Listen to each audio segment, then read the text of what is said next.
మన భాగ్యనగరంలో చాలా పురాతనమైన ఆలయాలు ఉన్నాయి. సో, ఈరోజు అలాంటి ఒక ఆలయాన్ని మీకు చూపించడానికి వచ్చాను. సో, ఇప్పుడు నా వెనక ఒక ఆలయం అయితే కనిపిస్తుంది. ఈ ఆలయం 200 సంవత్సరాల క్రితం ఆలయం అన్నమాట. కాశీబుగ్గ ఆలయం. అంటే మన శివుని ఆలయం. అండ్ అలాగే రేపు శివరాత్రి కూడా ఉంది. సో, మరి భక్తులకి చాలా మందికి ఇలాంటి ఒక ఆలయం ఉంది. 200 సంవత్సరం క్రితంది ఆలయం అని చెప్పి చాలా మందికి తెలవదు. అండ్ అలాగే ఈ ఆలయంకి ఒక ప్రత్యేకత ఉందన్నమాట. ఏంటి అంటే నిత్యం మన అభిషేక ప్రియుడు శివుడు. మరి అలాంటి శివుడికి నిత్యం 24/7 ప్రతిరోజు అభిషేకం జరుగుతూనే ఉంటుంది. మరి 24/7 మనం అభిషేకం చేయకపోయినా సరే నిత్యం జరుగుతూ ఉంటుంది. మరి అభిషేకం ఎలా జరుగుతుంది? ఆ వాటర్ ఎలా వస్తుంది? అనేది కూడా మనం తెలుసుకుందామా? ముఖ్యంగా మన స్వామివారిని అయితే దర్శించుకొని మన ఆలయం యొక్క విశేషత కూడా తెలుసుకుందాం పదండి.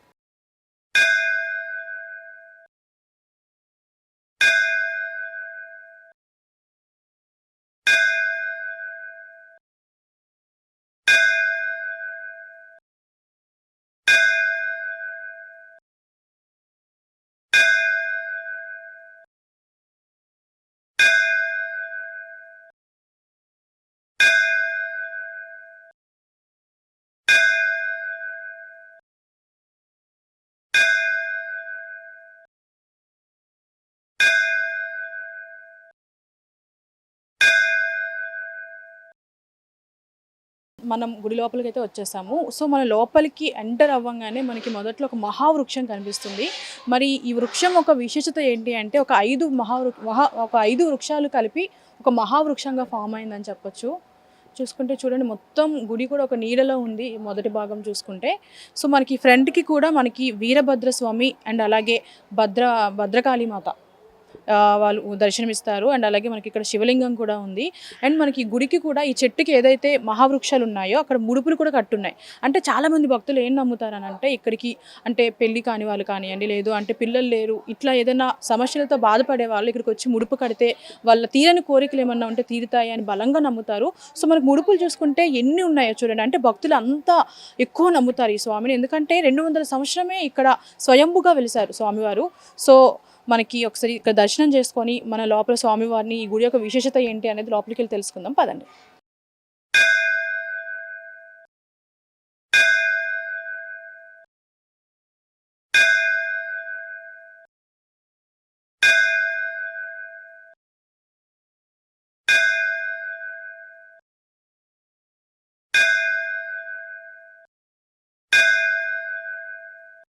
సో, మనం కొంచెం ముందుకొచ్చాక మహావృక్షం అని చెప్పాం కదా! ఆ మహావృక్షం నుంచి ముందుకొచ్చాక ఇక్కడ మనకి స్వామివారు కింద భాగంలో ఉన్నారనమాట. సో, మరెందుకు కింద భాగంలో ఉన్నారు అంటే అప్పుడు బ్రిటిషుల కాలంలో ఏంటి అంటే గోపురాలున్నాయి, ఇట్లా టెంపుల్స్ ఉన్నాయి అని తెలిస్తే వాటిని కూల్చే ప్రయత్నం చేసేవాళ్ళు. సో, ఇదొక హౌస్ లాగా అట్మాస్ఫియర్ క్రియేట్ అవ్వడానికి చూసే వాళ్ళకి కూడా ఒక టెంపుల్‌లా కాకుండా ఒక ఇల్లులా కనిపించడానికి ఇట్లా మనకి పైన ఒక ఇల్లులానే ఉంటుంది. ఒకసారి లోపలికి వెళ్దాం రండి.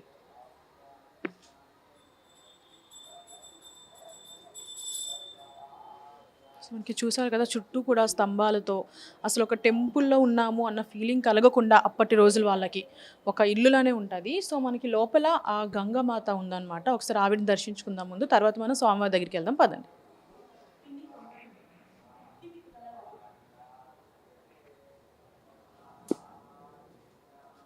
యాహ్! మనం మన గంగామాత ఈ లోపల వెలిసి ఉన్నారనమాట. ఇది కూడా స్వయంభుగా వెలిసి ఉంది. సో, చుట్టూ చూసారా మనకి ఇదొక గృహలోనే ఉంది. ఎందుకనంటే 200 సంవత్సరాల క్రితం గుడి కాబట్టి ఇప్పటికి ఒక రాతి కట్టడంలానే పైన మనకి పైన చూసుకున్న రూఫ్ కూడా మనకి ఒక రాతి కట్టడం అనేది కనిపిస్తుంది. ఇది కూడా ఒక రేర్ ఒక పెయింట్ మనకి చార్మినార్‌కి ఏదైతే వాడతారో ఆ పెయింట్‌నే దీనికి వేశారు అని కూడా చెప్తారు. సో, అంత ప్రత్యేకత ఉంది. సో, మనం ఇంకా లేట్ చేయకుండా లోపలికి వెళ్ళి ఒకసారి ఆ గంగామాతని కూడా దర్శించుకుందాం పదండి. మొత్తం చీకటిగా ఒక గృహలోనే ఉన్నామా అన్న ఫీలింగ్ అయితే వస్తుంది.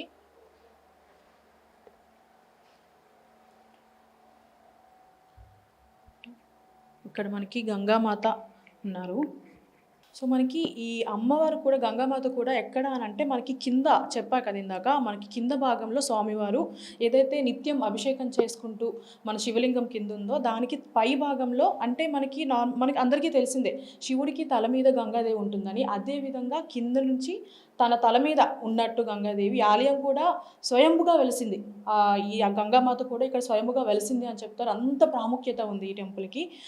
సో, మన గంగామాత మొఖం కూడా చూసుకుంటే ఎంత నిర్మలంగా ఉంది. చూస్తుంటే ఒక తల్లి ముఖం చూసామా అన్న విధంగా మనకు ఒక ఫీల్ వస్తుంది. సో ఒకసారి అమ్మవారిని దండం పెట్టుకొని మనం ఆలయం లోపలికి వెళ్దాం పదండి.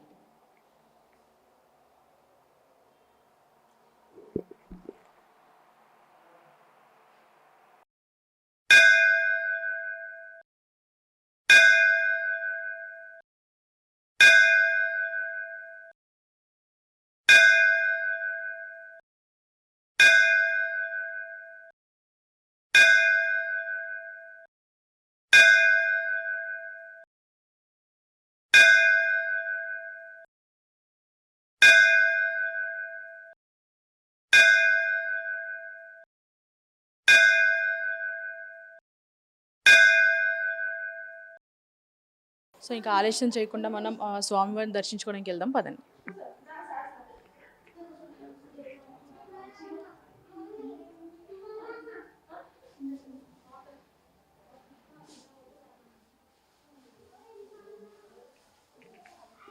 అండ్ ఈ టెంపుల్‌లో జనరల్‌గా మనం టెంపుల్స్‌కి వెళ్ళేటప్పుడు ఏంటి అంటే కాళ్ళు కడుక్కొని లోపలికి వెళ్తాం కదా! సో మనం లోపలికి స్వామివారిని దర్శించుకోవడానికి వెళ్ళడానికి ముందు ఇక్కడ మనకి వాటర్ అనేది కూడా ఉంటుందన్నమాట. వీళ్ళు కూడా ఎప్పటికప్పుడు ఈ వాటర్‌ని క్లీన్ చేస్తా ఉంటారు. సో ఇక్కడ మన కాళ్ళు కడుక్కొని లోపలికి వెళ్ళే ఫెసిలిటీ కూడా స్వయంగా స్వామివారి ముందు మనకి ఉందన్నమాట. సో కాళ్ళు కడుక్కొని లోపలికి వెళ్దాం రండి.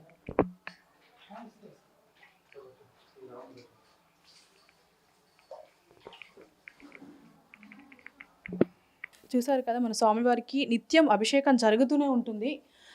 అంటే అభిషేక ప్రియుడు మన శివుడు అంటారు. సో ఇక్కడ స్వామివారికి ఎంత అదృష్టం మనం చూడడం అసలు నిత్యం 24/7 ప్రతిరోజు మనకి అభిషేకం జరుగుతూనే ఉంటుంది. సో మనకి అయ్యగారు కూడా ఇక్కడే ఉన్నారు. ఒకసారి ఈ గుడి యొక్క ఆలయం యొక్క విశిష్టత ఏంటి, అసలు చరిత్ర ఏంటి ఆయన మాటలో తెలుసుకుందాం. ఓకేనా? ధైర్య వీర్య విజయ భయ ఆరోగ్యేశ్వర్య అభివృద్ధ్యర్థం ధర్మార్థ కామ మోక్ష చతుర్వేద విశారదవన సిద్ధ్యర్థం.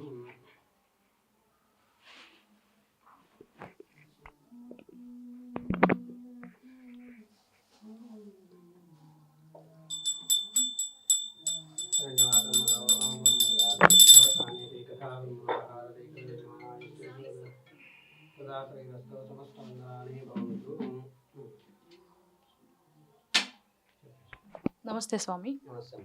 స్వామి ఇది 200 చరిత్ర గల ఆలయం కాబట్టి అసలు మన ఆలయం యొక్క విశిష్టత ఏంటి, ప్రాముఖ్యత ఏంటి, ఒకసారి మీ మాటలో చెప్పండి స్వామి.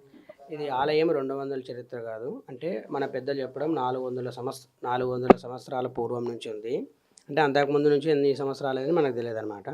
ఇక్కడ ఏంటంటే ప్రత్యేకత, ఎప్పుడు గంగమ్మ దేవి నీళ్లు స్వామి శివలింగానికి అభిషేకం జరుగుతూనే ఉంటుంది. దాంతోపాటు కూడా మనం కూడా అభిషేకం చేసుకోవచ్చు.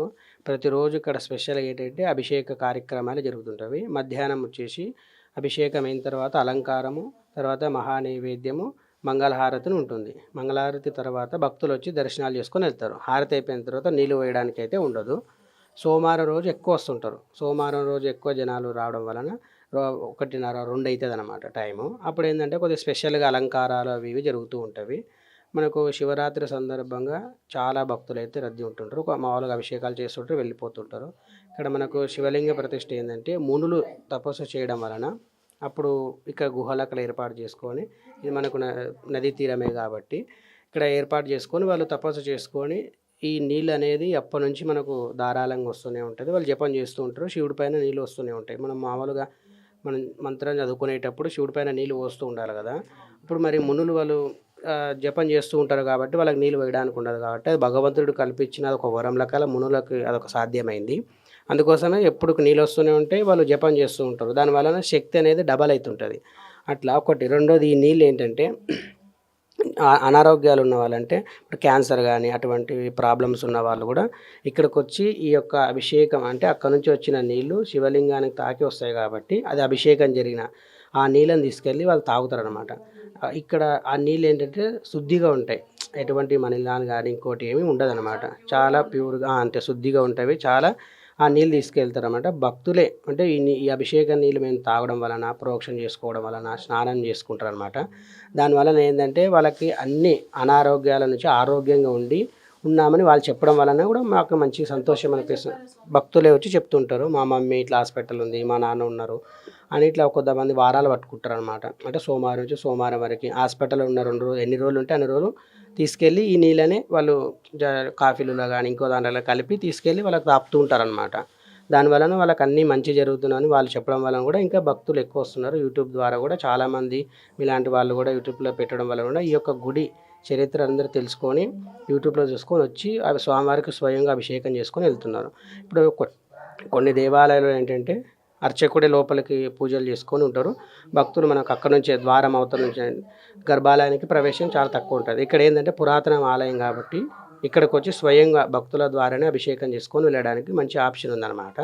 కాబట్టి ఇక్కడ ఈ ప్రాంతం నుంచి కాకుండా వేరే వేరే ప్రాంతాల నుంచి కూడా భక్తులు తండోపతండాలుగా వస్తుంటారు. మన తెలంగాణ కాకుండా మనకు ఇక్కడ కర్ణాటక, ఇంకా మహారాష్ట్ర, వేరే వేరే రాష్ట్రాల నుంచి కూడా భక్తులు అధిక సంఖ్యలో వాళ్ళ ఫ్యామిలీ తీసుకొని వచ్చి కూడా అభిషేకాలు చేస్తూ ఉంటారు.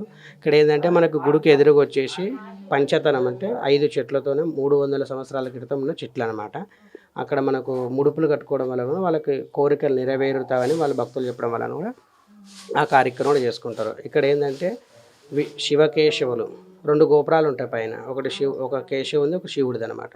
ఇక్కడ మనకు గుహలకలు ఉంది కదా, అక్కడ మనకు ఆంజనేయ స్వామి, దత్తాత్రేయ స్వామి, నారద మహాముని అక్కడ ఉంటారు. తర్వాత ఇక్కడ శివుడు. కాబట్టి ఇది శివకేశవ ఆలయంగా ప్రసిద్ధి చెందిందనమాట. ఇక్కడ అభిషేకం చేసుకుంటూ వచ్చిన నీళ్ళన్నీ ఇక్కడ మనకు నదిలో కలిసిపోతాయి. ఇది చరిత్ర. అంటే చూసుకుంటే అప్పటి నుంచి అంటే ఇదొక టెక్నిక్ అని చెప్పొచ్చు. అసలు మనకి ఇప్పుడు వాడుతున్నాం కానీ ఇట్లా టెక్నిక్లు అనే కానీ అప్పటి నుంచి ఆ వాటర్ ఇక్కడికి వచ్చి ఎంత ప్యూర్గా వస్తుందో వాటర్ చూడండి. అసలు ఇక్కడికి వాటర్ ఎలా వస్తుంది అనేది కూడా మనం డీటెయిల్గా చూద్దాం. చాలా ధన్యవాదాలు స్వామి, చాలా చక్కగా వివరించారు మా భక్తులకి, మా ఆడియన్స్కి. Thank you. ఇప్పుడు ఈ అలంకరణ అనేది ప్రతిరోజు జరుపుతారా మీరు? ఈ అలంకారం ప్రతిరోజు జరుపుతారు. మిగతా రోజులలో కొద్దిగా నార్మలే ఉంటుంది. సోమవారం బాగా అంటే అద్భుతంగా జరుగుతుందన్నమాట. ఆ వీడియోలు సంబంధించి కూడా మీకు ఇస్తాం. తర్వాత ఇంకోటి అంటే భక్తులకి యూట్యూబ్లో చూసి తర్వాత రోడ్ మ్యాప్ ద్వారా వస్తున్నారు.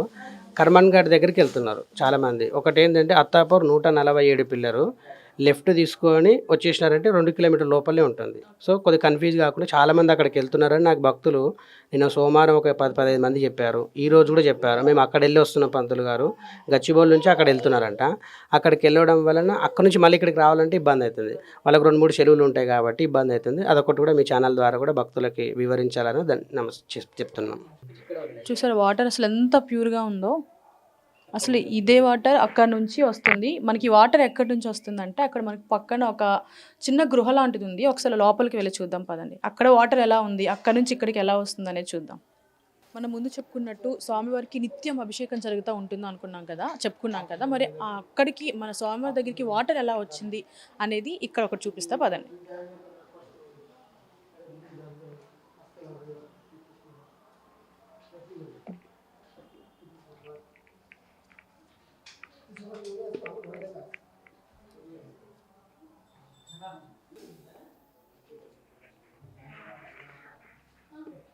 సో మనకి ఒక గృహ లోపల, ఇది కూడా ఒక చిన్న గృహ అనమాట. ఈ గృహ లోపల మనకి బ్రహ్మదేవుడు ఇట్లా ఆ స్వామివారి విగ్రహాలు అయితే ఉన్నాయి. ఆంజనేయ స్వామి అలాగే వీరభద్ర స్వామి ఇట్లా వీళ్ళ విగ్రహాలు అయితే ఉన్నాయి. అండ్ స్వామివారి దగ్గరికి అభిషేకంకి వాటర్ ఎలా వస్తుంది అని అంటే ఇక్కడ కింద చూడండి, ఇక్కడ నుంచి మనకి ఆ స్వామివారి దగ్గరికి వాటర్ వెళ్తుంది అనమాట. ఆ వాటర్ కూడా ఎంత ప్యూర్గా ఉందో చూడండి. అసలు ఆ లోపల కాయిన్స్ కూడా మనకి క్లియర్గా కనిపిస్తున్నాయి, అంత ప్యూర్గా ఉంది వాటర్. మరి ఇక్కడికి వాటర్ ఎలా వచ్చింది అనేది చెప్తా పదండి. మనం ఇందాక చెప్పుకున్నాం కదా, ఒక గృహ లోపలికి వెళ్ళి మనం అక్కడ వాటర్ చూసాము. అక్కడ వాటర్ కూడా ఎంత ప్యూర్గా ఉన్నాయి, అసలు క్లియర్గా ఉన్నాయంటే అందులో ఉన్న నాణ్యం కూడా, కింద భాగంలో ఉన్న ఇసుక కూడా చాలా క్లియర్గా కనిపిస్తుంది. మరి అంత ప్యూర్ వాటర్ ఎక్కడి నుంచి వస్తుంది అని అంటే మనకి ఆలయం బ్యాక్ సైడ్ మనకి ఇక్కడ ఒక నుయ్యి ఉందన్నమాట. ఆ నూతల వాటర్ చూడండి ఎట్లుందో, మొత్తం నాచు పట్టేసి చాలా మురికిగా, అసలు చూడ్డానికి కూడా అసలు ఈ వాటర్ ఎవరైనా తాగుతారా అన్న విధంగా ఉంది. కానీ ఇదే వాటరు మన శివుడి దగ్గరికి వెళ్ళేటప్పటికి మన లింగం దగ్గరికి దగ్గరికి మనకి ఎంత ప్యూర్గా ఉందంటే వాటరు. అసలు ఈ టెక్నిక్ ఇప్పటిది కాదు, కొన్ని వందల సంవత్సరాల క్రితమే ఈ టెక్నిక్ని యూజ్ చేశారు. అంటే ఇంత నాచుతో ఇంత చూడ్డానికి ఇంత మురిగ్గా ఉన్న వాటర్ కూడా అంత ప్యూర్గా అవుతుంది అని అంటే అప్పుడు టెక్నిక్ ఏం వాడారు అంటే ఇక్కడ నుంచి అసలు ఎలా వెళ్తుందో కూడా మనకు తెలియదు. అసలు ఇక్కడికి వాటర్ పక్కనే మూసినది ఉంది కాబట్టి మూసినది వాటర్ ఎట్లుంటుందో అందరికీ తెలుసు. మరి అక్కడ నుంచి వాటర్ ఈ నూతిలోకి ఈ నూతి నుంచి గృహ లోపలికి, ఆ గృహ లోపల నుంచి మన స్వామివారి దగ్గరికి ఎంత ప్యూరిఫైర్గా వెళ్తుందంటే అంత మహిమ కలిగిన దేవుడు అనమాట. నిత్యం ఇక్కడ మనం చెప్పుకున్నట్టు 24/7 కూడా మనకి ఇక్కడ వాటర్ అభిషేకం జరుగుతూనే ఉంటుంది స్వామివారికి అని చెప్పొచ్చు. అండ్ అలాగే మనకి ఇక్కడ గోపురాలు ఉన్నాయి. ఆ గోపురాల విశేషత కూడా ఒకసారి చూద్దాం పదండి.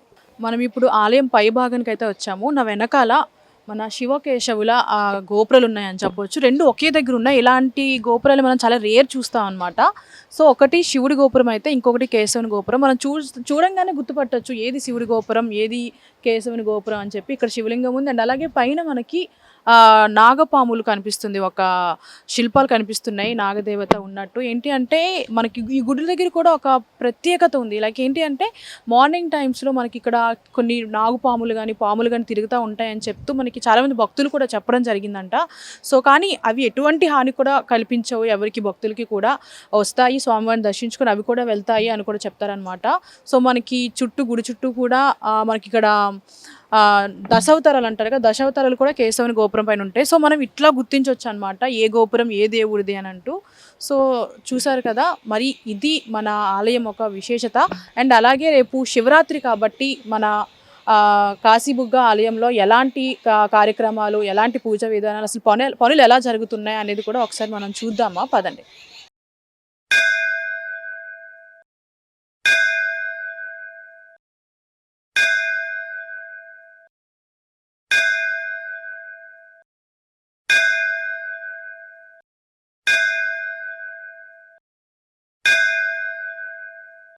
మన శివరాత్రికి సంబంధించి కార్యక్రమాలు కానీ, గుడికి సంబంధించి కానీ మనకి వివరంగా చెప్పడానికి మనతో పాటు సేవకులు విజయ్ గారు ఉన్నారు. ఆయనతో మాట్లాడదాం. నమస్తే అండి.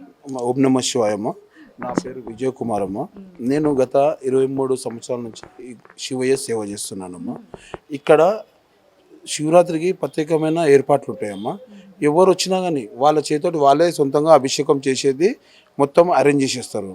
ఇప్పుడు ఎండోమెంట్ డిపార్ట్మెంటే కానీ ఎవరిని ఏం తీసుకునేది ఏముండదు, టికెట్ గిట్లు ఏముండదు.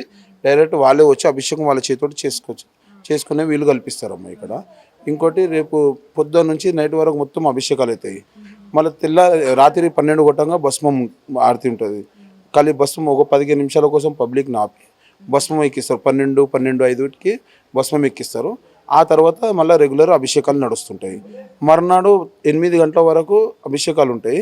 8 గంటలకు పెద్ద నైవేద్యం ఉంటుంది. 121 నైవేద్య కార్యక్రమం ఉంటుంది. డిపార్ట్మెంట్ వాళ్ళు వాళ్ళ తలపైన తీసుకుపోతారు. కొందరు భక్తులు అరేంజ్ చేసిన వాళ్ళు వాళ్ళని పిలిపించి డోల్తోటి తీసుకుపోతారు. డోల్తోటి ఇప్పుడు ఆయన కవచం వస్తుంది, కొత్త కవచం పెడతారు శివయ్యకు. ఇట్లా చాలా గ్రాండ్గా అవుతుంది. తెల్లాడు కూడా చాలా పెద్ద ప్రోగ్రామ్ ఉంటుంది సాయంత్రం 6 గంటల వరకు. ఇక్కడ ప్రతి సోమవారము మా అన్న ప్రసాదం అవుతుంది. ఇప్పుడు ఈవో గారు మన శ్రీనివాస్ శర్మ గారు వచ్చినప్పటి నుంచి నెలకు శివపార్వతి కళ్యాణం అవుతున్నది ఇక్కడ. మళ్ళీ రుద్ర హోమం అవుతున్నది, ప్రతి నెల జరుగుతుంది. ప్రతి నెల రుద్ర హోమం జరుగుతుంది. చాలా ఎత్తుల పబ్లిక్ వస్తారు దానికోసం. ఇప్పుడు ఈ విశిష్టత ఏంటంటే ఇక్కడ ఈ నీళ్ళు అభిషేకం అవుతుంటాయి కదమ్మా. ఈ నీళ్ళు యూజ్ చేసిన వాళ్ళకే మాకు ఈ విధమైన రోగం ఉండే, ఇది తగ్గిపోయిందని వాళ్ళు వచ్చి చెప్పారు మాకు. చెప్పినందుకే దాని గురించి తెలుసు. ఇప్పుడు ఆ నీళ్ళు ఆయనకు లింగానికి తాగే వరకు అవి నీళ్ళు ఆయనకు తాకినాక అది ఒక అమృతం లెక్క పని చేస్తుంది అందరికి. స్వామి వాటర్ అక్కడ బావిలో చూసుకుంటే కొంచెం చూడడానికి కూడా చాలా బాలేదు వాటర్. అది వెనక జో ఉంది కదమ్మా, అది వేరు బాయిది. ఇప్పుడు ఇక గుండంలో ఉన్న నీళ్ళు ఉన్నాయి కదా, ఈ నీళ్ళకు ఆయనకు తగినాక నీళ్ళు మీరు బాటలో పోసుకొని తీసుకుంటే అవతల వ్యక్తి ఫేస్ కనిపిస్తుంది అందులో. స్వచ్ఛంగా అంత సాఫ్గా ఉంటాయి నీళ్ళు. మీరు బిస్లేటర్ వాటర్ తీసుకుంటారు కదా, అదన్నా ఇంకా కొంచెం అది ఉంటుంది. దాంట్లో కూడా అది ఉంటుంది, ఫిల్టరే వస్తుంది నీళ్ళు అక్కడ. అది ఏందో మాత్రం తెలియదు. కానీ ఇప్పుడు ఈడ తీసుకున్న నీళ్ళు ఉప్పు ఉంటాయి, ఆయనకు తగినాక నీళ్ళు తీయగవుతాయి. అది ఆయనకు తగిన విశిష్టత అదే. ఆయనకు తగినాక అమృతమయ్యే కారణం కూడా అదే. అది అందుకే ఈ నీళ్ళది, అందుకే మంచి మంచి రోగాలు ఏ ఉన్నా తగ్గిపోతున్నాయి జనాలకు. అంతే అమ్మా. ఇప్పుడు ఎక్కడెక్కడో పోతాం మనము తీర్థయాత్రకి, ఇట్లా మన పక్కకే ఉన్నది ఇక్కడ. దీని గురించి తెలియదు చాలా మందికి. అంటే గుడి ఉన్నదని తెలుసు, ఈ లీల విశిష్టత ఇక్కడ ఇట్లా జరుగుతుంది అని చెప్పి తెలియదు. కాబట్టి ఒకసారి అందరూ విజిట్ చేసి చూస్తే వాళ్ళకు కూడా అర్థమైపోతుంది అందరూ వచ్చి. అట్లని మేము అనుకుంటున్నాం. ఈ గుడికి ఎలా చేరుకోవాలి, దారి గురించి కూడా ఇప్పుడు మన పురాణపుల్కి వెళ్ళి వచ్చేటోళ్ళకేమో పురాణపుల్ కిషన్ బహదూర్పురకి వెళ్ళి రావాలమ్మా.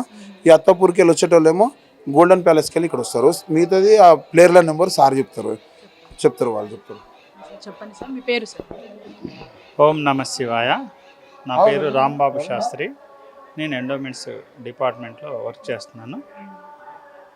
ఇది కాశీబుగ్గ దేవాలయం. ఈ దేవాలయానికి ఎక్కడి నుంచి రావాలన్నా కూడా మన main bus stand Jubilee bus station నుంచి కానీ లేకపోతే ఎంజీబీఎస్ నుంచి కానీ పురాణాపూల్ రావాలి. పురాణాపూల్ నుంచి బహదూర్పురా రావాలి. బహదూర్పురా నుంచి కిషన్ బాగ్ అంటే అర్థమైపోతుందండి. దీని మెయిన్ టెంపుల్ వచ్చి మురళీ మనోహర్ స్వామి, దానికి సబ్ టెంపుల్ వచ్చి కాశీబుగ్గ దేవాలయం అంటారు. బహదూర్పురా నుంచి ఎక్స్ రోడ్ నుంచి సుమారుగా ఒక 1 కిలోమీటర్ డిస్టెన్స్ ఉంటుందండి. అలాగే మేదీపట్నం నుంచి మనం అత్తాపూర్ వస్తుంటే అత్తాపూర్ నుంచి గోల్డెన్ ప్యాలెస్ నుంచి ఇటు మళ్ళీ కిషన్ బాగ్ అంటే చెప్తారు ఎవరైనా. అక్కడ నుంచి 1.5 కిలోమీటర్లో టెంపుల్కి రావచ్చండి. బస్సు సౌకర్యం ఉంది, ఆటో సౌకర్యం ఉంది. ఈ 2 వీలర్ కానీ 4 వీలర్ కానీ ఎప్పుడైనా కూడా రన్నింగ్లో ఉంటాయి. రద్దీగానే ఉంటుంది. రోడ్డుకి ఎటువంటి ఇబ్బంది లేదు భక్తులకి. మరి ఈ దేవాలయంలో కాశీబుగ్గ అనే ఆలయం పేరు ఎలా వచ్చింది అంటే, ఈ ఆలయం చాలా పురాతనమైంది. సుమారుగా ఒక 200 సంవత్సరాలని చరిత్ర చెబుతున్నది. ఈ 200 సంవత్సరాల నుంచి మనకి ఈ శివుడు మెట్లు దిగి లోపలికి వెళ్ళాలి గుహలోకి. ఇప్పుడు మీరు అది అప్పుడు అలా ఎట్లా ఉందో మనకు తెలియదు. 200 సంవత్సరాలంటే మనకు కూడా ఎవరికి తెలియదు. బయట నుంచి అంత తెలియదు. మనం లోపలికి వెళ్తేనే శివుడు ప్రత్యక్షమవుతుంటాడు. అయితే ఆ శివలింగానికి పక్కన కోనేరు ఉంది. ఆ కోనేరులో నుంచి వచ్చిన నీళ్లు శివుడికి తగులుకుంటూ మనకు బయటకు వస్తుంది. ఇక్కడ అదొక విశిష్టత. అది ఎప్పుడు నిరంతరము ఆ ప్రక్రియ జరుగుతూనే ఉంటుంటుంది. ఆ శుద్ధమైన నీళ్లను ఇంటికి చాలామంది ఆరోగ్యం కోసం తీసుకొని వెళ్తుంటారు, తీర్థంలాగా భావిస్తారు. ఇంకోటి, ఈ ప్రతి నెల ఇక్కడ మాస శివరాత్రి రోజు అభిషేకాలు ఉంటాయి. తర్వాత ఆరుద్ర నక్షత్రం రోజు ప్రతి నెలకు ఒకసారి శివ కళ్యాణం ఉంటుంది. చాలామంది భక్తులు పాల్గొంటారు. కళ్యాణం ప్రతి నెలకు ఒకసారి ఆరుద్ర నక్షత్రం వస్తుందమ్మా. ఆరుద్ర నక్షత్రం రోజు శివపార్వతి కళ్యాణం జరుగుతుంది. కళ్యాణ వేళలకి తీర్థప్రసాదం ఉంటుంది. భోజనాలు కూడా ఏర్పాటు చేస్తాము. అలాగే ప్రతి నెల రుద్రహోమం కూడా ఉంటుందమ్మా. ఆ రుద్రహోమం కూడా మహాశివరాత్రి రోజు చేస్తారమ్మా. అది ప్రతి మహాశివరాత్రికి రుద్రహోమం ఉంటుంది. అట్లాగనే ప్రతి సోమవారం రోజు మధ్యాహ్నం హారతి తర్వాత నివేదన తర్వాత స్వామివారి అన్నప్రసాదన జరుగుతుంది. సుమారుగా ప్రతి సోమవారం 400 నుంచి 500 మంది భక్తులు అన్నదానంలో పాల్గొంటారమ్మా. తర్వాత రేపు మహాశివరాత్రి పర్వదినం అండి. ఇది అన్ని శివాలయాల్లో చాలా గొప్పగా జరుపుకుంటారు. కానీ మన దగ్గర కూడా అంతటా ఎలా జరుపుతారో ఇక్కడ కూడా జరుగుతుందండి. ఉదయం 4 గంటల నుంచి ఈ యొక్క అభిషేకం జరుగుతుంది. తర్వాత వచ్చిన భక్తులందరికీ కూడా అభిషేకం మరియు దర్శనం చేసుకొని బయటకు వెళ్తారు తీర్థప్రసాదాలు తీసుకొని. మరియు మరుసటి రోజు శివరాత్రి మరుసటి రోజు అన్నదాన కార్యక్రమం ఉంటుంది. సుమారు ఒక 2000 మందికి భోజన కార్యక్రమం కూడా ఉంటుంది. అన్నప్రసాద వితరణ చేస్తాం దేవాలయం నుంచి. అట్లానే భక్తులకి ఇప్పుడు అసౌకర్యం కలగకుండా క్యూ లైన్లు ఏర్పాటు చేసాము.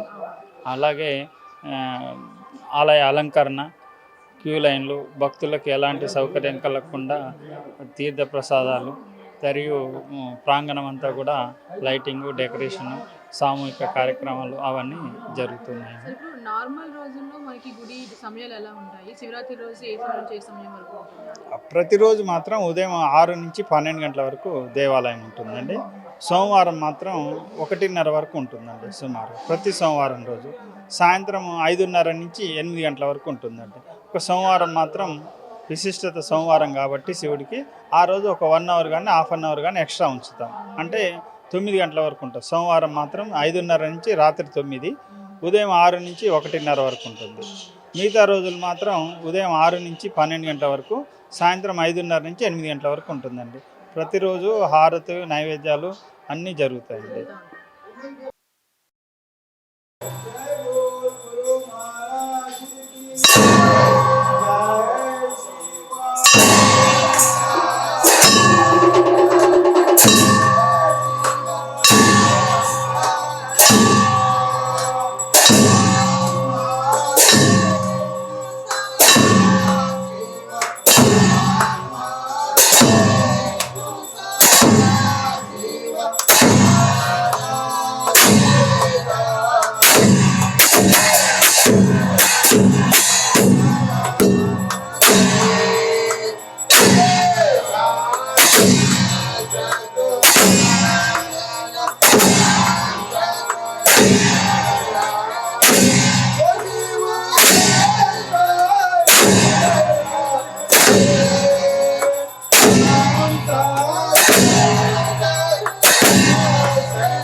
చూశారు కదా, ఇది మన కాశీబుగ్గ ఆలయం ఒక విశేషత, ప్రత్యేకత, ప్రాముఖ్యత.